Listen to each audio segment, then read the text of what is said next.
Hello my curies. तो कैसे हैं आप सब? आई होप कि आप सब बहुत अच्छे होंगे। तो अगेन मैं आप लोगों के साथ शेयर करने वाली हूँ lies between us Wangxian fan fiction का नेक्स्ट एपिसोड। आई होप कि ये स्टोरी आप लोगों को पसंद आ रही होगी।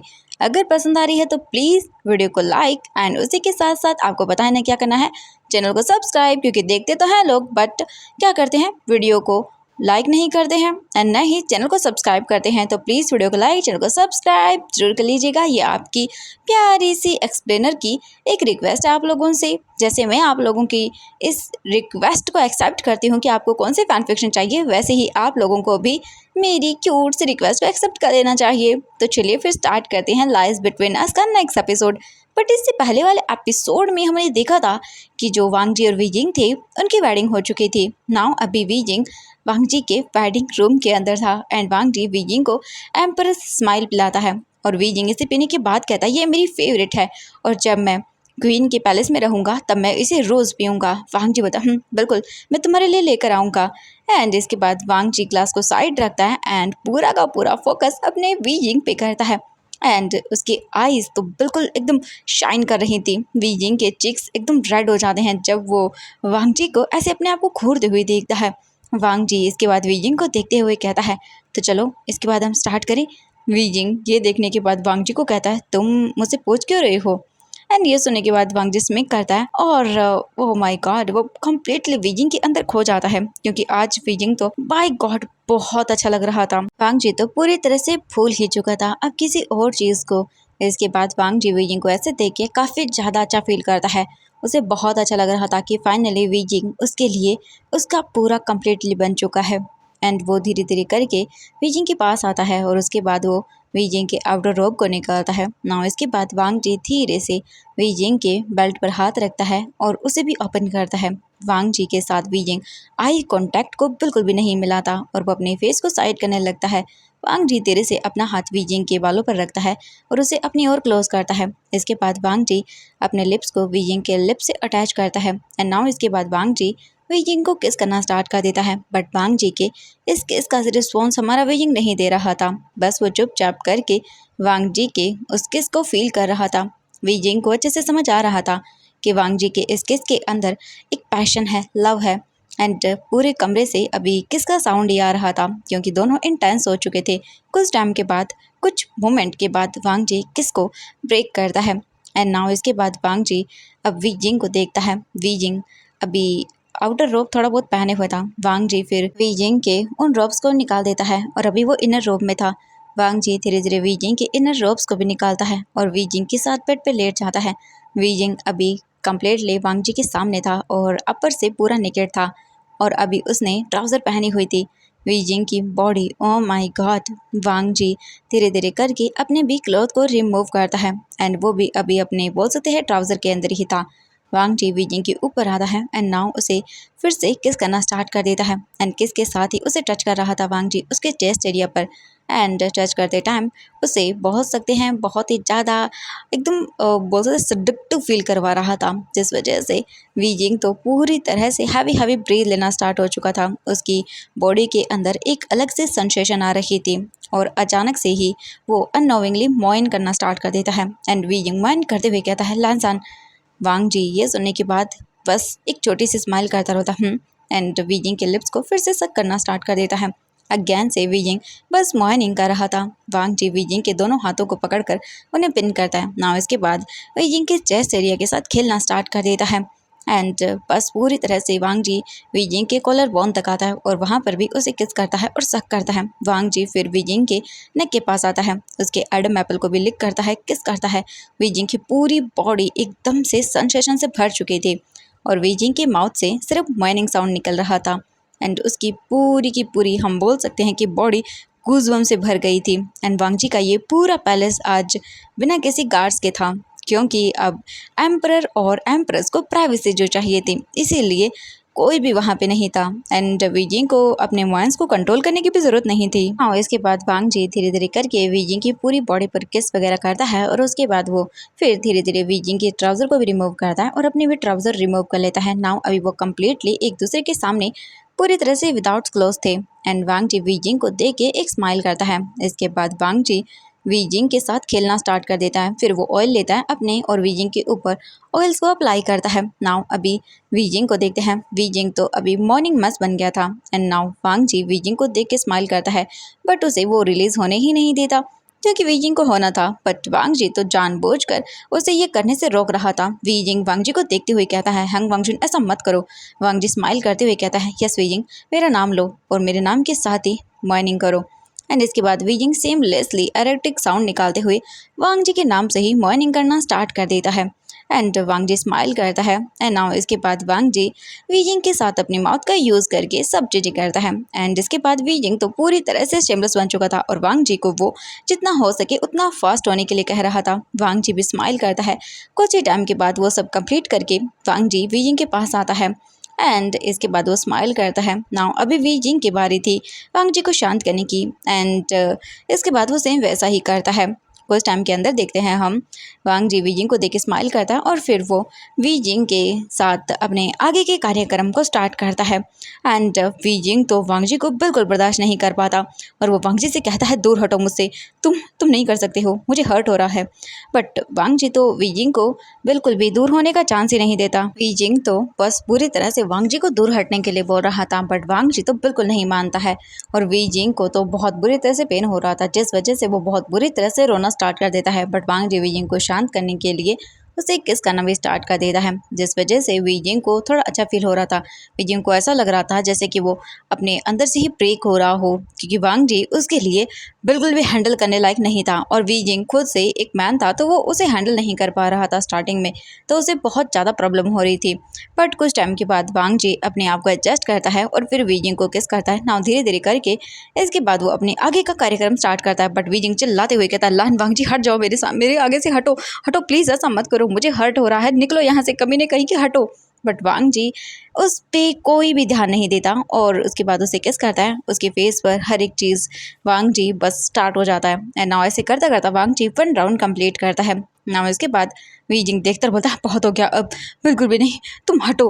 वांग जी बोलता है, वीजिंग बस 1 राउंड। एंड इसके बाद वीजिंग सोचता है, व्हाट, वीजिंग को लगता है सच में उसकी तो हालत ख़राब हो जाएगी एंड वीजिंग को सच में ब्लीडिंग हो रही थी। बट वांग जी मानने वालों में से था बिल्कुल भी नहीं और उसे पता था कि वीजिंग को ब्लीडिंग हो रही है, बट फिर भी वो नहीं मानता है क्योंकि वांग जी ऐसा था जो कि अब पूरी तरह से कंट्रोल बहुत टाइम से कर रहा था, बट अब वो बिल्कुल भी छोड़ने वाला नहीं था ये सब। वांग जी वीजिंग को देखते हुए कहता कि यस, वो मैं हूँ जिसने फर्स्ट टाइम तुम्हारे साथ ये सब किया है। And now Wang Ji again से वीजिंग के साथ स्टार्ट हो जाता है। वीजिंग काफ़ी देर वांग जी को मना करता है बट वांग जी नहीं मानता एंड नाउ इसके बाद वीजिंग ऐसा ही करता है, वो बहुत बुरी तरह से रोता है। बट वांग जी अगर जानता था एक बार हट गया तो फिर चांस नहीं, तो वांग जी पूरी तरह से वीजिंग को शांत करवाना चाहता था एंड ऐसे ही करके काफ़ी घंटा हो जाता है। इसके बाद जाकर वीजिंग को अच्छा लगता है। वांग जी को पता चल जाता है कि नाउ अब थोड़ा बहुत ठीक है, तो इसके बाद वांग जी वीजिंग को किस करता है पूरी बॉडी पर एंड ऐसे ही करता हुआ वांग जी वीजिंग के बेली बटन पे आता है, वहाँ पर उसे किस करने लगता है और वांग जी को सेंसिटिव पॉइंट मिल जाता है वीजिंग का। नाउ वहाँ पर वीजिंग शुरू हो जाता है एंड वांग जी बस पूरी तरह से वीजिंग को अपना बनाता है और ऐसे ही करके वो लोग 2 से 3, 3 से 4 ऐसे राउंड कंप्लीट करते हैं एंड 3 राउंड के बाद ही वीजिंग तो बेचारा बेहोश हो जाता है। नाउ इसके बाद वांग जी वीजिंग को देखता स्माइल करता है एंड वो देखता है वीजिंग के अंदर अपने आप को रिलीज करने के बाद उसकी बाली को सहलाता है एंड उसकी बाली को टच करता है और उसके बाद वांग जी स्माइल करते हुए वीजिंग के साथ वहीं पर लेटता है। वीजिंग को देखते हुए कहता है, वीजिंग मैं अब भी तुम्हारे साथ कंटिन्यू करना चाहता हूँ मॉर्निंग तक। वांग जी देखता और बोलता है, सच में तुम भी ना, वीजिंग उठो ना। बट वीजिंग सो चुका था। वांग जी फिर बोलता है, कोई बात नहीं। फिर वो अपने आप को क्लीन करता है, वीजिंग को क्लीन करता है। फिर उसके बाद वीजिंग के पास आकर वीजिंग को हग करके सो जाता है। वांग जी वीजिंग को देखते हुए नींद में उसके पास एकदम रहते हुए कहता है, अब से तुम मेरे हो एंड नाउ मैं तुम्हारा हूँ, सब कुछ अब मेरा होगा, तुम्हारा जो भी है। नाउ अब हम देखते हैं यहाँ से नेक्स्ट मॉर्निंग का सीन। मॉर्निंग हो चुकी थी, वीजिंग उठ जाता है, थोड़ा लेट उठता है एंड वो अपनी बॉडी को जैसे ही हिलाता है वीजिंग को उसकी बॉडी में शार्प पेन होता है और वीजिंग का लोअर एरिया तो उसे फील हो रहा था जैसे कि है ही नहीं। वीजिंग उठकर बैठ जाता है, व्हाट, ये बोलता है वो सीधा ही और बोलता है, तुम हैंग वांगजुन कमीने कहीं के। वीजिंग को बहुत ही ज़्यादा पेन फील हो रहा था। वीजिंग बोलता है, क्या करूँ मैं, मुझे दर्द हो रहा है। तभी वीजिंग को अपने सर के ऊपर थोड़ा सा लाइट फील होता है। वीजिंग देखता है तो उसके बाल खुले हुए थे, कोई हेयर पिन नहीं थी। वीजिंग देखता है तो साइड में टेबल पर हेयर पिन रखी हुई थी और अभी भी वो विदाउट क्लॉथ था। वीजिंग बेड पर लेट जाता है, आइज क्लोज करता है और कुछ देर रेस्ट करने के बाद वीजिंग उठता है और उसके बाद वो सोचता है ये कहाँ चला गया। इसके बाद वीजिंग 5 मिनट के बाद उठकर बेड से उठ जाता है, फिर अपने आप को बेडशीट से ही कवर करता है और वो बाथरूम के पास आता है। जैसे ही वो बाथरूम के अंदर जाता है वो देख के एकदम mesmerize हो जाता है, क्योंकि जो बाथरूम था वो बहुत बड़ा था और काफ़ी खूबसूरत था। वहाँ पर एक बहुत बड़ा सा बाथिंग एरिया था, एक पॉन्ड जैसा था, एंड वांग जी वहाँ पर बाथ ले रहा था। जैसे ही वांग जी को फील होता है कि जैसे कोई अंदर आया है, वो टर्न करके देखता है तो वहाँ पर वीजिंग था। वांग जी को देख के वीजिंग बस कुछ नहीं कहता। वांग जी बोलता है गुड मॉर्निंग वीजिंग। वीजिंग बिल्कुल भी वांग जी के साथ आई कांटेक्ट नहीं करता, क्योंकि उसे शाय फील हो रहा था एंड रात की हर एक मेमोरी उसके माइंड में घूम रही थी एंड वो कोई रिप्लाई नहीं देता। वो वापस से जाने लगता है वहाँ से। तभी वांग जी वीजिंग को देखते हुए कहता है वीजिंग यहाँ पर आओ। एंड वांग जी की वॉइस एकदम कमांडिंग वॉइस थी, वीजिंग की बॉडी में तो गूज बम्स आ गए थे। वीजिंग अपने फेस को टर्न करके वांग जी को देखता है एंड वीजिंग धीरे धीरे करके बाथिंग एरिया के पास आ जाता है। वांग जी वीजिंग को नीचे से लेके ऊपर तक देखता है एंड वांग जी का इनर बीस्ट एक बार फिर से जागृत हो रहा था एंड वांग जी की आंखों में ऐसे चमक थी जैसे वीजिंग को अभी के अभी अपने पास लेकर आना है, वो भी बाथ टब में। बट वीजिंग बोलता है पहले आप बात ले लीजिए, मैं बाद में ले लूँगा। बट वीजिंग को अजीब लग रहा था इस चीज़ की वजह से, क्योंकि वो नहीं चाहता था कि नाइट के जैसा कोई भी अजीब सा मोमेंट यहाँ पे हो, क्योंकि उसे याद आ रहा था नाइट को वो फुल ऑन वांग जी का नाम लेके कैसे कैसे बकवास किए जा रहा था, वांग जी को कैसे डिमांड कर रहा था। तो वीजिंग अब इस वक्त कोई ऐसी सिचुएशन नहीं चाहता था इसलिए। बट वांग जी वीजिंग को कमांड देते हुए कहता है कम हियर एंड वीजिंग गल्प करता है। इसके बाद वो अपने बोल सकते हैं कि एकदम जले जैसे पैरों के साथ वांग जी के पास आता है एंड वीजिंग बाथटब के अंदर आ जाता है, जो पूल था उसके अंदर। एंड इसके बाद वीजिंग का माइंड तो ब्लैंक हो गया था। वीजिंग खड़ा हुआ था, अभी वीजिंग जल्दी से वांग जी की ओर अपने बैग काटता है और अपने ब्लैंकेट को रिमूव करता है और फ्लोर पे रख देता है। वांग जी आता है वीजिंग के पास और वीजिंग को बैग से हक करता है और वीजिंग तो एकदम फ्रीज और वीजिंग की आइज़ भी बंद हो जाती हैं। वीजिंग अपनी बॉडी के अंदर एक अलग सी सेंसेशन फील करता है ना। इसके बाद वांग जी अपने हाथों को वीजिंग की बैली पर रखता है और वहाँ पर उसे स्क्वीज करने लगता है और वीजिंग को अजीब लग रहा था। वांग जी जानबूझकर ऐसा कर रहा था क्योंकि उसे पता चल गया था कि ये वीजिंग का सेंसिटिव एरिया है। वीजिंग बोलता है वांग जुन लहजन प्लीज़ ऐसा मत करो। बट वांग जी कहता है वी आर हस्बैंड्स एंड हम मैरिड हैं, तो अब मेरा तुम्हारे ऊपर पूरा राइट है। जी ये सब वीजिंग के कानों में विस्पर करता है और उसी के कानों के पास उसी किस भी करता है। वीजिंग तो बहुत कांप रहा था। वांग जी वीजिंग को अपनी ओर टर्न करता है एंड नाउ इसके बाद वीजिंग को एक बार फिर से किस करना स्टार्ट कर देता है एंड किस धीरे धीरे करके एकदम से पैशनेट और डीप होता जाता है। एंड सेम टाइम वांग जी तो वीजिंग के लेग्स को स्प्रेड करता है एंड नाउ अपनी वेस्ट के अराउंड रैप करवाने लगता है। बट वीजिंग कहता है नहीं बिल्कुल नहीं। वीजिंग मना करने की कोशिश करता है बट वांग जी मानने वालों में से है बिल्कुल भी नहीं। उसे जो कहा जाए वांग जी उसका उल्टा ही करता है और ये तो जैसे कि मानो उसकी फितरत में ही है। आई होप सो, एंड वो भी सिर्फ ओनली इसी चीज़ की वजह से। वीजिंग जब वांग जी को मना करता है तब वांग जी बोलता है wheezing I love you and ये बोलकर वो वीजिंग को अपने क्लोज कर लेता है ना। इसके बाद वांग जी एक बार फिर से स्टार्ट हो जाता है एंड वीजिंग वांग जी को बिल्कुल भी नहीं रोक पाता है। वीजिंग वांग जी से कहता है कि वांग जी ऐसा मत करो एंड करना भी तो स्लो। वांग जी समझ जाता है। इसके बाद वो फिर से एक बार वीजिंग के साथ पूरी तरह से अपने इस हॉट राउंड को कंप्लीट करता है। ना ऐसे ही करके काफ़ी लॉन्ग टाइम तक वो लोग उसी बाथरूम के अंदर अपने टाइम को स्पेंड करते हैं। इसके बाद वांग जी ड्रेसिंग रूम में आकर अपने आप को अच्छे से ड्रेसअप करता है और दूसरी तरफ वीजिंग भी तैयार हो चुका था। वांग जी वीजिंग के पास आता है और उसके बाद उसके फोरहेड पर किस करता है। वांग जी वीजिंग को देखते हुए कहता है नाउ माय ब्यूटीफुल एम्प्रेस, तुम एक एम्प्रेस जरूर हो बट तुम्हारी पनिशमेंट के तौर पर तुम्हें एम्प्रेस नहीं बनाया जा रहा है। वीजिंग वांग जी को देखने लगता है। वांग जी कहता है तुम यहाँ की एम्प्रेस हो बस सिर्फ नाम के लिए, तुम्हारे पास कोई राइट नहीं है, कोई डिसीजन लेने का हक नहीं है। तुम किसी भी जो राज के मतलब परिवार होता है, शाही फैमिली, उसमें तुम किसी चीज़ को लेके कोई डिस्कशन नहीं कर सकते हो, नहीं तुम्हारे पास कोई पावर्स है, सिर्फ नाम की एम्प्रेस हो तुम। ये तुम्हारी पनिशमेंट है मुझसे झूठ बोलने की और अब तुम यही करोगे, सिर्फ तुम एम्पीरियर पैलेस में रहोगी और कुछ भी नहीं। वीजिंग वांग जी को देखते हुए कहता है ठीक है, अगर तुम मुझे कोई राइट्स नहीं देना चाहते हो एज एम्प्रेस के, मुझे कोई भी निर्णय लेने का हक नहीं है, तो बस हैंग वांगजुन मुझे आपसे एक रिक्वेस्ट करनी है और वह यही है कि आप युनमिंग सेक्ट को एंड उसी के साथ जिन सेक्ट को अपने अंडर से बाहर कर दीजिए। प्लीज़ उन्हें फ्री कर दीजिए और उन्हें उनकी फ्रीडम दे दीजिए। ये सुनने के बाद वांग जी कहता बिल्कुल नहीं, मैं उन्हें नहीं छोड़ने वाला हूँ। मैं उन पर जो रूल्स ऑर्डर पे लगाए हैं वही लगाऊंगा। उन्हें मुझे टैक्स को पे करना होगा। वो मेरे अगेंस्ट गए तो उसके बाद मैं उन्हें नहीं छोड़ने वाला हूँ।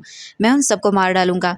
मैं उन्हें लेटर भेज कर सब कुछ करने वाला हूँ एंड अगर उन्होंने मेरी बातों को नहीं माना तो उसके बाद वो जाएंगे सबके सब। एंड इसके बाद वीजिंग कहता प्लीज़ ऐसा मत करो उन लोगों के साथ, वो सब इतने बड़ी गलती नहीं की है, प्लीज़ तुम्हें पनिशमेंट देनी है तो मुझे दे दो, बट उन्हें परेशान मत करो, तुम्हें जो करना है वो करो, मेरे साथ करो, बट उन्हें नहीं, उन्हें माफ़ कर दो। मैं कोई कंप्लेन नहीं करूँगा, तुम्हारे हर एक डिज़ायर को फुलफ़िल करूँगा, तुम्हें जो चाहिए वो करूँगा। वीजिंग पैनिक हो जाता है ये सब चीज़ें सुनने के बाद। एंड इसके बाद वांगजी कहता है नाउ तुम मेरे अगेंस्ट जाओगे वीजिंग, तुम ऐसा नहीं कर सकते हो, और न ही मैं ये बर्दाश्त करूँगा कि तुम मेरे अगेंस्ट जाओ, और अगर तुमने मेरे अगेंस्ट जाकर कुछ भी किया तो फिर मैं भूल जाऊँगा कि मैं तुमसे प्यार करता हूँ। मैं तुमसे प्यार करता हूँ तो इसका ये मतलब नहीं है कि मैं तुम्हें फ्रीडम दूंगा। सुना तुमने, तुम जो भी करोगे सिर्फ कंट्रोल में रह कर करोगे, एंड तुम्हें भी यहाँ पर कोई फ्रीडम नहीं मिलेगी, सब कुछ मेरे कंट्रोल में होगा। वीजिंग अपनी जगह पर ही स्टन रह जाता है। उसने नहीं सोचा था कि वांगजी ऐसे भी करेगा, उसे कोई फ्रीडम नहीं देगा। वीजिंग एकदम से जैसे कि मानो एक कैद में कैद हो गया था। वीजिंग ने नहीं सोचा था कि वांगजी उसे कैद करके रख देगा। वीजिंग देख रहा था। वीजिंग वांगजी से रिक्वेस्ट करता है कि प्लीज़ जियांग सेक्ट को और युनमिंग सेक्ट को वो फ्री कर दें। अगर वो ऐसा करेगा तो वीजिंग ज़िंदगी भर यहाँ रहने के लिए तैयार है, बट वांगजी ने सिर्फ न उनकी फ्रीडम को छीना है, वीजिंग को भी एकदम बांध दिया है, एक सोने के पिंजरे में जैसे कैद कर दिया हो एक चिड़िया को। जो चिड़िया फ्री बर्ड है, उसे उड़ना आसमान में पसंद है खुले, बट यहाँ पर तो उसे एक सोने के पिंजरे में कैद कर दिया गया था। ना इसके बाद वांगजी वीजिंग को कोल्ड फेस देखते हुए कहता है अपनी जगह पर अपने काम करो चुपचाप।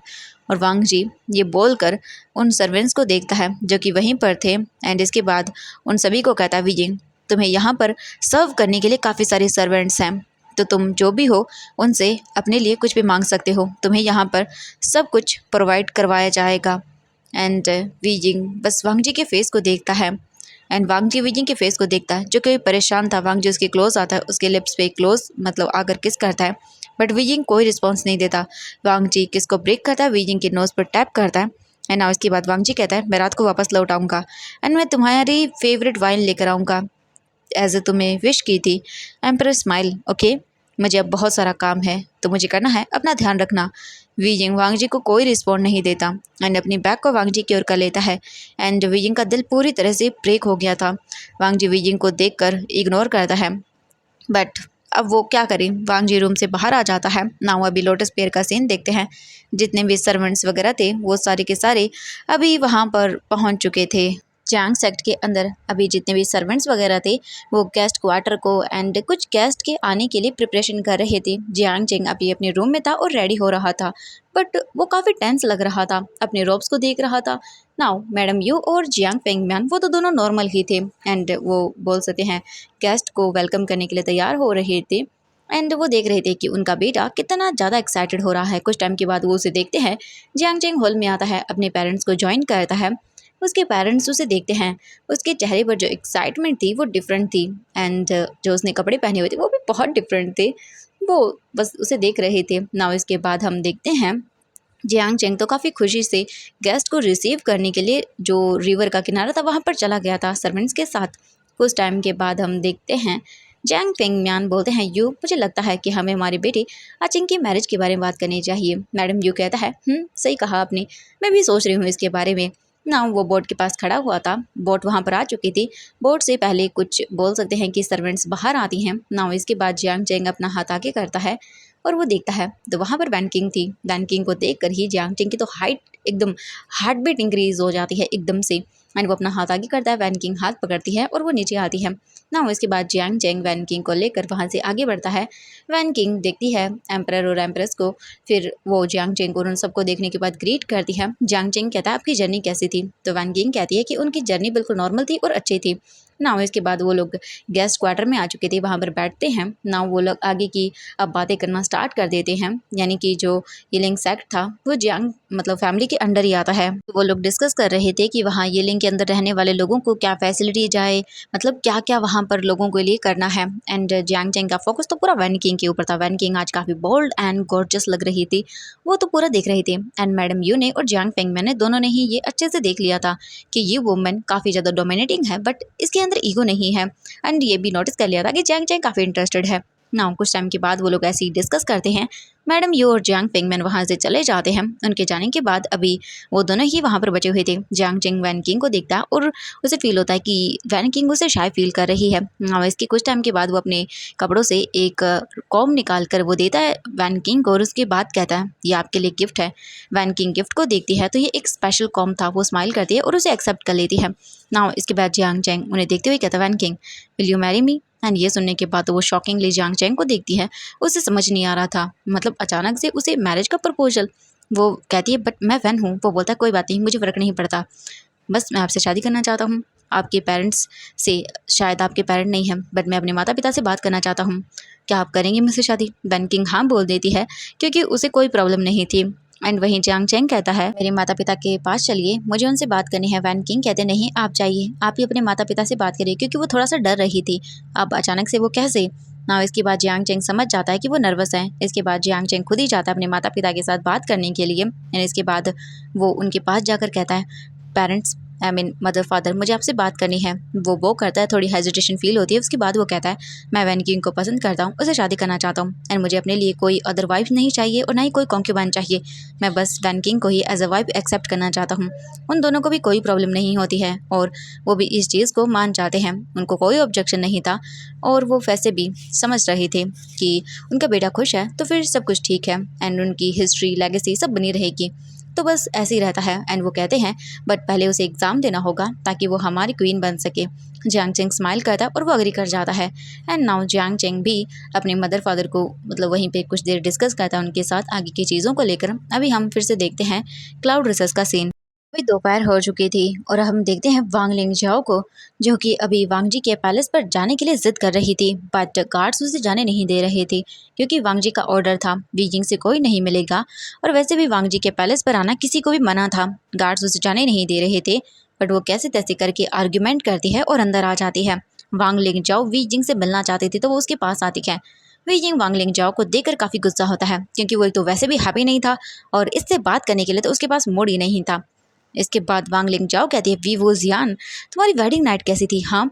वीजिंग ये सुनने के बाद कहता है तुम इसके बारे में क्यों जानना चाहती हो, ये मेरा और मेरे हस्बैंड का पर्सनल मैटर है। यह सुनने के बाद वांग लिंगझाओ कहती है तुम्हारी ज़बान तो बहुत तेज़ है, वो भी उस जियांग यानली की तरह जो कि अभी मर चुकी है। वीजिंग उसे देखते हुए कहता है अगर तुम्हें कोई अदर चीज़ों पर बात नहीं करनी है तो जाओ यहाँ से, मेरे तुम्हारे साथ बात करने में कोई दिलचस्पी नहीं है। एंड ये सुनने के बाद वो कहती है ओह बाय द वे, वैसे एक बहुत इंपॉर्टेंट इन्फॉर्मेशन है मेरे पास तुम्हारे लिए। वो क्या है कि हैंग वांगजुन तुम्हें सैड नहीं देखना चाहता है। मेरे पर्सनल सोर्स से मैंने इस चीज़ का पता किया है। विजिंग घूरते हुए देखता और बोलता है क्या है।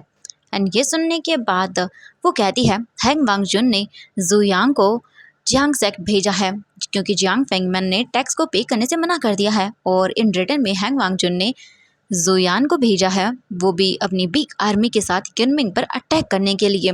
वीजिंग गुस्से में बहलता है तुम झूठ बोल रही हो, ऐसा नहीं हो सकता है। वांग लिंग जाओ कहती है मैं झूठ नहीं बोल रही हूँ, ये सच है। अगर तुम्हें प्रॉब्लम है तो तुम हैंग वांगजुन से पूछ सकते हो कि उसने जुयांग को किनमिंग भेजा है या नहीं एंड तुम मुझसे रीज़न भी पूछ सकते हो। वीजिंग रिमेंबर करता है वांग जी ने उसे कहा था कि अगर जियांग्स ने या जिन फैमिली ने उसे टैक्स पे करने से मना किया तो वो सबको मार डालेगा। एंड ये सुनने के बाद तो उसकी पूरी बॉडी नम पड़ जाती है। वीजिंग बस देखने लगता वांग लिंगजाओ को स्पीचलेस होकर। इसके बाद लिंगजाओ कहती है नाउ हैंग वांगजुन कितना हार्टलेस एम्परर है ना, जिसने किसी को नहीं छोड़ा। और वैसे भी तुम तो उसके बारे में जानते हो, वो ऐसा किंग है जो अपने दुश्मन को आसानी से नहीं छोड़ता है। बीजिंग बोलता है तुम झूठ बोल रही हो, मुझे पता है। इसके बाद वांग लिंगजाओ कहती है अगर मैं झूठ बोल रही हूँ तो इससे मुझे क्या फ़र्क पड़ेगा। तुम्हें मुझ पे डाउट है तो तुम खुद हैंग वांगजुन से पूछ सकती हो कि जुयान कहाँ पर है। एंड विजिंग बस सोचने लगता है अभी। इसके बाद लिंग जाओ वहाँ पे ज़्यादा देर नहीं रुकती है, वो वहाँ से चली जाती है। विजिंग अभी अपने मन में सोचता है क्या सच में ऐसा हो सकता है क्या। विजिंग को दिमाग ख़राब हो चुका था पूरी तरह से। विजिंग बोलता है ऐसा नहीं होने दे सकता मैं, बिल्कुल भी नहीं। इसने जो कहा क्या वो सच है? अगर मॉर्निंग हो गई तो? उसने कहा मॉर्निंग को मेरे अंकल को मार दिया जाएगा, उसकी पूरी फैमिली को। क्या ये सच है? वीजिंग वहीं पे सब सोचते हुए बैठ जाता है। नाउ अभी उसका पूरा दिमाग खराब हो चुका था एंड वो वहाँ से जाने की कोशिश करता है, बट गार्ड्स उसे रोक लेते हैं क्योंकि वो इम्पीरियल पैलेस की ओर जा रहा था। बट वो तो उन्हें साइड करता है और वहाँ से बाहर निकल जाता है। इसके बाद वीजिंग वांग जी को ढूंढना स्टार्ट कर देता है। वीजिंग वहाँ से इधर उधर घूम रहा था एंड उसे वांग जी दिख जाता है, जो कि अभी अभी अपने मिनिस्टर के साथ बात करके मीटिंग हॉल से बाहर ही निकला था। एंड जैसे ही वीजिंग देखता है, वीजिंग भागते हुए जाता है और एक ही सेकंड के अंदर वांग जी के सामने जाकर खड़ा हो जाता है। वीजिंग की कंडीशन मैसी थी। वांग जी वीजिंग को देखते हुए एकदम गुस्सा होता है थोड़ा सा, क्योंकि वीजिंग मैसी था। वांग जी बोलता, वीजिंग तुम यहाँ पे? एंड वो देखता है वीजिंग की हालत कितनी बुरी हो चुकी थी। वीजिंग बोलता है, जुयान कहाँ पर है? वांग जी बोलता है, क्यों? वीजिंग देखता और बोलता है, क्या मेरे अंकल ने तुम्हें टैक्स पे करने से मना कर दिया? वांग जी वीजिंग को देखते हुए उसके बाद कहता है, बस मुझे उनसे लेटर मिला और उन्होंने मना कर दिया कि वो मुझे टैक्स पे नहीं करेंगे। बट इससे पहले कि वीजिंग कुछ और बोल पाता, वांग जी उसे रोक देता है। एंड इसके बाद वीजिंग कहता है, तुमने जुयान को यूनमिंग भेजा है, वो भी सेना के साथ? वांग जी बोलता, हाँ बिल्कुल। एंड ये सुनने के बाद वीजिंग चुप हो जाता है। इसके बाद हम देखते हैं एक मिनिस्टर देखता बोलता है, वांगजुन हमें माफ़ कर दीजिएगा, हम आपको इंटरप्ट कर रहे हैं, बट हमें चलना होगा, ये बहुत ही इंपॉर्टेंट काम है। वांग जी बोलता, वीजिंग अपने बिल्कुल रूम में जाओ तुरंत ही एंड रेस्ट करो जाकर, ठीक है? यहाँ वहाँ मत घूमो और तुम भूलो मत कि तुम एक एम्प्रेस हो, उसी की तरह बिहेव करो। अपनी देखिए तुम्हारी कंडीशन क्या है। ये बोलकर वांग जी वहाँ से चला जाता है अपने मिनिस्टर के साथ अपना काम करने के लिए। वीजिंग को वहीं पर होपलेस छोड़कर बिना किसी प्रॉपर आंसर के और ना ही किसी इन्फॉर्मेशन की। नाउ इसके बाद एक सर्वेंट कहती है, प्लीज़ मास्टर हमारे साथ चलिए, ऐसे भागिए मत। वीजिंग की आंखें पूरी तरह से आंसुओं से भर चुकी थी एंड वो धीरे धीरे करके इसी ब्रोकन हालत में वापस अपने पैलेस की ओर जाना स्टार्ट कर देता है। एंड हम देखते हैं वीजिंग कुछ भी नहीं कहता। कुछ टाइम के बाद वीजिंग वापस आ चुका था। वीजिंग अभी काफ़ी अजीब सी कंडीशन में था। एंड इसके बाद वीजिंग सर्वेंट को देखते हुए कहता है, क्या मुझे आप मेरा मतलब है, मैंने यहाँ पर कुछ कीड़े मकोड़ों को देखा था, क्या आप मेरे लिए कीड़ों मकोड़ों को मारने के लिए वो पॉइज़न ला के दे सकती हैं मुझे? ये सुनने के बाद एक सर्वेंट कहती है, जी मास्टर। एंड नाउ इसके बाद वो वहाँ से चली जाती है। वीजिंग अभी अपने रूम के अंदर बैठा हुआ था एंड उसके चारों तरफ बहुत ही डार्क हो रहा था। वीजिंग अभी कप को देख रहा था एंड उसके माइंड में कुछ तो चल रहा था, शायद कुछ ऐसा जो वीजिंग कभी करना नहीं चाहता था, या फिर कुछ अलग सा था। वीजिंग क्या सोच रहा था ये तो वो खुद ही जानता था, बट ऐसा लग रहा था जो भी है बहुत ही ज़्यादा डिफ़िकल्ट और डेंजरस है। नाउ अभी हम देखते हैं वीजिंग अकेला था, आंखों से आंसू गिर रहे थे। वीजिंग अपने आप को कंट्रोल नहीं कर पा रहा था। वीजिंग के माइंड में बहुत सारी चीज़ें चल रही थी। वीजिंग अपने मन में सोचता हुआ कहता है, अब बहुत हो गया। मैंने सोचा था कि वांग जी सबको एक चांस दे देगा, बट वो इतना हर्टलेस निकला कि उसने एक बार नहीं सोचा, उसे थोड़ी सी भी हेजिटेशन नहीं हुई जुयान को, मेरे अंकल आंटी जियांग चेंग को मारने से पहले उसे भेजने के लिए। कितना हर्टलेस है वो। मैं एक इडियट था, एक पागल था जिसने उसे पसंद कर लिया। ये मेरी सबसे बड़ी मिस्टेक थी, उससे प्यार करना। मैंने बहुत बड़ी गलती कर दी उससे प्यार कर कर। और ये बोलने के साथ साथ वीजिंग की आंखों से आंसू गिर रहे थे। वीजिंग क्लाउड रिजल्ट से बाहर नहीं जा सकता था, वो जानता है, क्योंकि यहाँ पर इतनी सिक्योरिटी है कि वीजिंग इम्पॉसिबल है। अगर वो निकल भी जाएगा तो वो जानता है वो बच नहीं पाएगा, और अकेला वो किसी को नहीं बचा पाएगा, वो ये भी जानता है। एंड कुछ टाइम के अंदर रूम के अंदर एक सर्वेंट आती है जिसके हाथों में चूहे मारने की या फिर कोई भी जानवर कीड़े मकोड़े थे उन्हें मारने की दवाई थी। एंड वीजिंग देखता उसे और बोलता है, टेबल पर रख के चली जाओ यहाँ से। एंड सारे सर्वेंट्स को कहता है कि यहाँ से निकल जाओ, मुझे बिल्कुल भी ये खाली प्लेस चाहिए पूरी तरह से। एंड इसके बाद वो कहती हैं जी, एंड वो वहाँ से चली जाती है। हम देखते हैं इन द इवनिंग वांग जी वापस पैलेस आता है। वो बहुत ही थक गया था एंड अब उसे कुछ रेस्ट करना था, तो वांग जी अपने आउटर रोब को निकालता है। एंड तभी हम देखते हैं वीजिंग रूम के अंदर आता है, वो भी टी कप के साथ। एंड उसके हाथों में फ्रूट भी थी जो उसने वेस्ट पर बांधी हुई थी। एंड वो वहाँ पर आकर टेबल पर बैठ जाता है और वांग जी के लिए टी सर्व करने लगता है। ये देखकर वांग जी स्माइल करता है एंड वो वीजिंग को देखता है, स्माइल करता है, उसके पास आता है। एंड उसे अच्छा लगता है कि वीजिंग उसकी केयर कर रहा है। एंड बस वो उसे देख रहा था कुछ दूरी से। एंड इसके बाद वीजिंग बस चुपचाप था। वांग जी वहाँ पर एम्प्रेस स्माइल के जार को भी रखता है। वीजिंग बस उसे पकड़ता नहीं है, बस उसे देखता है। एंड नाउ उसके बाद वांग जी कहता, वीजिंग तुम इम्पीरियल पैलेस के अंदर वहाँ बाहर ग्राउंड में ऐसे दौड़ते हुए क्यों आ गए थे। वीजिंग कोई रिप्लाई नहीं देता एंड वो उसकी वेस्ट बेल्ट के अंदर फ्लूट को देखता है जो कि वहाँ पर लगी हुई थी। वीजिंग वांगजी को देखता है। वांगजी कहता है ये क्या है वीजिंग। वीजिंग वांगजी को देखता है और बोलता है आप टी एंजॉय करिए, मैं आपके लिए फ्लूट प्ले करूँगा। वांगजी कुछ अजीब सा फील करता है, कुछ स्ट्रेंज था। उसे लग रहा था कि उसका हस्बैंड आज थोड़ा अपसेट है, बट उसके पीछे रीज़न क्या है ये उसे समझ नहीं आ रहा था। वांगजी इसके बाद टी का कप ले लेता है। वीजिंग वांगजी को घूर के देखता है एंड नाउ इसके बाद वो प्ले करना स्टार्ट कर देता है। वीजिंग के आज इस फ्लूट म्यूज़िक में कुछ डिफरेंट था और साथ में ही वीजिंग की प्यारी प्यारी आंखों से आंसू भी गिर रहे थे जो कि बहुत सुंदर थी। एंड वीजिंग के माइंड में सारी मेमोरीज आ रही थी जो कि उसने वांगजी के साथ स्पेंड की थी। बहुत ब्यूटीफुल मेमोरीज थी एंड वो मेमोरीज उसे बहुत ही हर्ट भी कर रही थी साथ साथ।